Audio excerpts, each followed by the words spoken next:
আসসালামু আলাইকুম। আপনারা সকলে কেমন আছেন? আশা করি ভালো আছেন। আমিও ভালো আছি। আমি এর আগে কখনো ব্লগ করিনি, এটা আমার ফার্স্ট ব্লগ। এর আগে আমাকে আপনারা কেউ দেখেননি, আশা করি না দেখারই কথা। আমি ফার্স্ট ব্লগ করছি, সকলে আমাকে সাপোর্ট করবেন, ভালোবাসা দিবেন, কারণ আপনাদের ভালোবাসাটাই আমার কাছে আমাদের কাছে বেশি প্রয়োজন। আপনারা বেশি বেশি সাপোর্ট করবেন, ভালোবাসা দিবেন। আপনারা ভালোবাসা না দিলে তাহলে আমরা কিভাবে তাহলে আমরা আগাবো বলেন। আর যদি জানতে চান আমার ঠিকানা, তাহলে বলছি আমার নাম ফাতেমা আক্তার, আমি বাংলায় অনার্স করতেছি, আর আমার বাড়ি মানিকগঞ্জ জেলায়। মানিকগঞ্জ জেলায় আমার বাড়ি।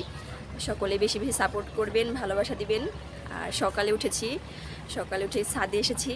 সকালের ওয়েদারটা ভালোই ছিল। ছাদে বিভিন্ন ধরনের গাছ লাগানো হয়েছে, এই আর কি। Thank you so much.